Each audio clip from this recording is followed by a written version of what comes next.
Love this guitar. I just wish it was more acoustic. Whoa! Les Paul Parlor Acoustic? Thanks, Gibson.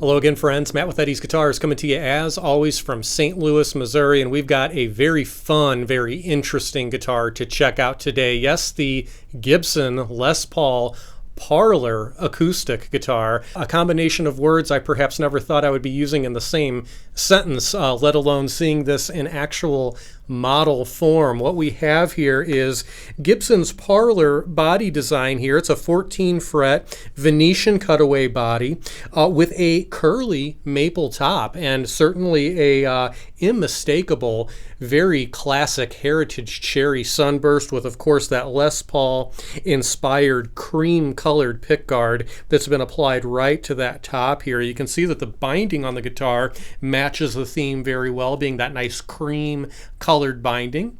And on the back of the guitar, we've got a beautiful straight grain set of mahogany on this guitar, stained a classic cherry red, very reminiscent of your, again, very classic Les Paul kind of vibe and aesthetic.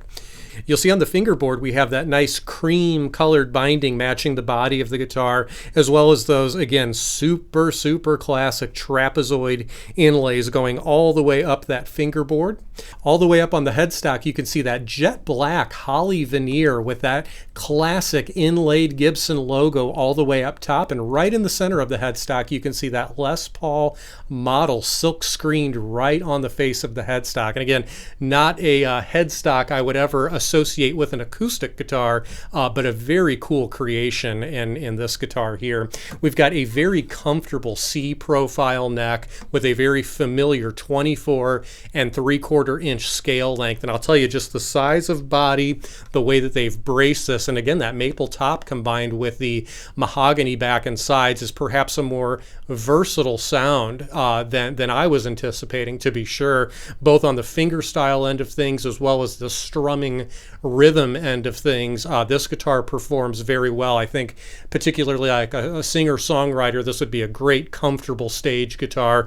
In fact, it does have the LR Baggs VTC element electronics loaded in there, so it's ready to plug and play whether you're going into an acoustic amplifier or a full system, in-house system there. This is ready to roll. Of course, we've got the very familiar chrome Grover tuning machines on this guitar, keeping everything in check there. And again, just classic Les Paul vibes all throughout this flat top acoustic. We're going to take another listen to this guitar now.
Folks, this would not be a Gibson Les Paul demo of any kind if we did not plug this into a screaming amplifier.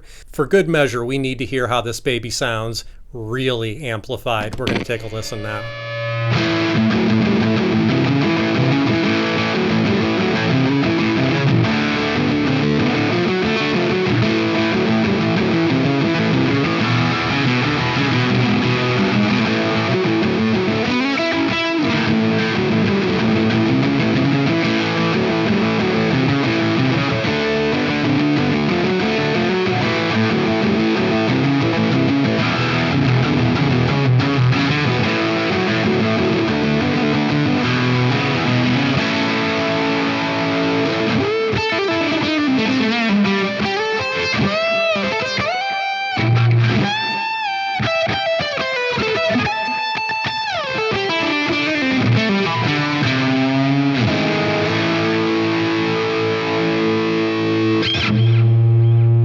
Folks, I'd love to know what you think of this really interesting Gibson Les Paul Parlor Acoustic. Honestly, not one that I saw coming down the pipeline, but a very intriguing guitar to be sure. What do you think of the voice of this guitar? I'm curious, what do you think Les Paul himself would think about this guitar and his name being on it? Leave it in the comments below. Can't wait to hear from you.